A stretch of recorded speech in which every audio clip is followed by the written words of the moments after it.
Assalamualaikum warahmatullahi wabarakatuh. Pada anak-anakku yang saya cintai, selamat datang di MK Ma'arif FU Margasari sebagai siswa baru pada tahun ajaran 2021-2022. Marilah kita bersama-sama mengucapkan syukur kepada Allah Subhanahu wa Ta'ala yang telah memberikan rahmatnya sehingga kita diberi kesehatan sampai sekarang ini. Sholawat serta salam tak lupa kami sampaikan kepada Nabi Muhammad SAW. Semoga kelak kita mendapat syafaatnya. Amin ya rabbal alamin.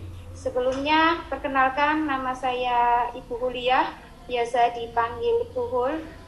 Saya mengampu pelajaran bimbingan dan konseling. Namun kali ini Ibu tidak mengampu di kelas 10, hanya mengampu di kelas 12. Baik, di sini Ibu akan memberikan materi terkait dengan pendidikan karakter menuju pemuda berjiwa Pancasila. Nah, silakan disimak materinya ya.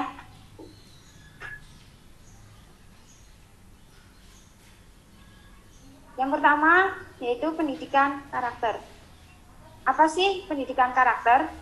Pendidikan karakter merupakan proses pembelajaran kebiasaan, keterampilan, dan pengetahuan untuk membangun karakter individu agar nantinya menjadi pribadi yang bermanfaat baik untuk diri sendiri maupun orang banyak. Jadi, dalam pendidikan karakter ini, siswa dipersiapkan untuk senantiasa menjadi individu yang berkarakter dalam kehidupan sehari-hari maupun dalam kehidupan sehari-hari di rumah maupun di lingkungan masyarakat. Pendidikan karakter pada zaman sekarang sangatlah penting. Selanjutnya ada beberapa perilaku berkarakter. Yang pertama itu perilaku berakhlak mulia. Sebagai contoh, ya, kalian sebagai seorang pelajar tentunya berbeda dengan orang yang tidak berpelajar. Dalam contoh nyata, ketika kalian di rumah sedang naik kendaraan sepeda motor misalkan ya, ketika lewat di depan orang banyak, usahakan untuk pelan-pelan dan sebagai rasa menghormati mereka, bunyikan klakson misalkan sambil bilang permisi ya. Itu untuk sebagai wujud kita berperilaku berakhlak mulia. Selain itu juga kita berusaha untuk selalu bersikap sopan santun kepada orang tua, kepada orang-orang yang dihormati, kepada guru, dan kepada masyarakat yang sekiranya lebih tua dari kita. Yang kedua itu adalah kreativitas. Kreativitas di sini kita dituntut untuk berpikir kreatif, mampu memiliki inovasi. Karena apa? Zaman sekarang itu kita harus dihadapkan dengan teknologi yang sangat canggih di era industri 4.0, di mana manusia harus selalu siap untuk menghadapi tantangan industri yang ada. Kalau kita tidak punya pikiran yang kreatif, nanti akan ketinggalan zaman, kayak gitu bahasanya. Biasanya kalau kita lagi guyonan, lah kontak bocah ketinggalan zaman, ya kan? Nah makanya kreativitas itu sangat penting untuk kita menerapkan dalam sehari-hari dan juga kreatif dalam hal apapun. Yang ketiga, selalu bergotong royong. Gotong royong ini merupakan sikap yang sangat dibutuhkan, terutama dalam melakukan kegiatan yang memerlukan kerjasama. Ya, ketika berdiskusi dengan teman, bekerja sama melakukan kegiatan yang bersama-sama, ada tugas kelompok, jangan hanya diam saja. Tapi bagaimana caranya biar kita itu kerjasama agar cepat selesai. Gotong royong tidak hanya di dalam kelas atau di sekolah, Di lingkunganmu juga banyak ya. Misalkan ada tetangga mau membangun rumah ya, kamu membantu walaupun cuman hanya membawa apalah gitulah, tapi ya berusahalah kita berperan aktif di masyarakat untuk selalu bergotong royong.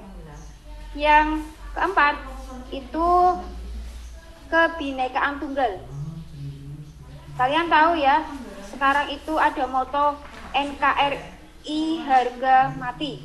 Nah, makanya sekarang kebinekaan itu sangat dibutuhkan, terutama di negara kita yang sudah mulai krisis tentang persatuan, ya, saling membedakan satu sama lain.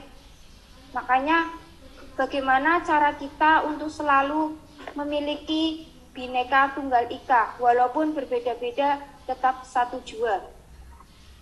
Yang kelima itu bernalar kritis, berpikir kritis dalam situasi apapun untuk menghasilkan pemikiran yang positif. Yang selanjutnya, yang keenam itu kemandirian. Menjadi pribadi yang mandiri tidaklah mudah, butuh tekad dan pemikiran yang sangat serius. Untuk itu berusahalah untuk menjadi pribadi yang mandiri, selalu menerapkan sikap mandiri dalam situasi apapun. Walaupun ketika kita sudah istilahnya itu sudah mentok, sudah tidak ada pemikiran lagi, kita butuh orang lain, tapi usahalah kita mengedepankan mandiri. Nah, sekarang pemuda berjiwa Pancasila. Kalian tahu ya, Pancasila itu ada 5 ya. Yang pertama itu adalah ketuhanan yang Maha Esa. Itu ada contoh gambarnya. Ketuhanan yang Maha Esa itu seperti apa? Contoh sepele yang mudah kita lakukan setiap hari itu beribadah dan berdoa. Terutama kita sebagai umat Islam selalu beribadah tepat waktu. Minimal ya sholat 5 waktunya jangan lupa ya, selalu dijalankan, jangan bolong-bolong. Nah, ini apalagi zamannya kalian main HP, siang untuk malam, malam untuk siang, sehingga kalau subuh ketinggalan ya, kalau waktu duhur ketiduran. Nah, wayahe wong turu malah melek, giliran wayahe melek kudu turu. Itu jangan lupa ketuhanan yang Maha Esa, sifat yang sepele ya, yang harus dijalankan, yang mudah, beribadah dan berdoa. Yang kedua, kemanusiaan yang adil dan beradab. Itu gambarnya, together we are stronger. Ketika kita bersama, apapun perbedaannya itu tidak pengaruh ya, entah itu yang disabilitas atau yang memiliki fisik yang kurang ya, tapi itu tidak menjadi halangan kita untuk selalu bersikap adil kepada sesama. Yang ketiga itu persatuan Indonesia. Bersatu kita teguh, bercerai kita runtuh. Selalu terapkan hal itu ya. Bersatu, apapun keadaannya, siapapun yang kita hadapi, kalau kita bersatu ya pasti sesulit apapun masalah ataupun tantangan akan terselesaikan. Yang keempat, kerakyatan yang dipimpin oleh hikmat kebijaksanaan dalam permusyawaratan perwakilan.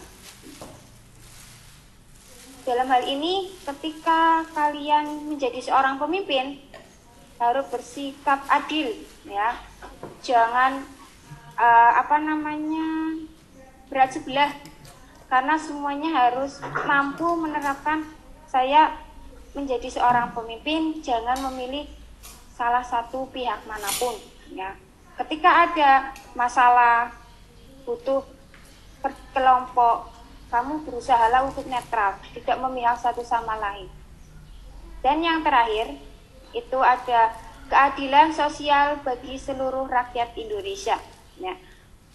Terutama apa? Kita selalu adil, ketika ada tugas selalu dilaksanakan dengan baik, ya, ada kerjasama, bekerjasamalah dengan baik, sehingga tercipta suatu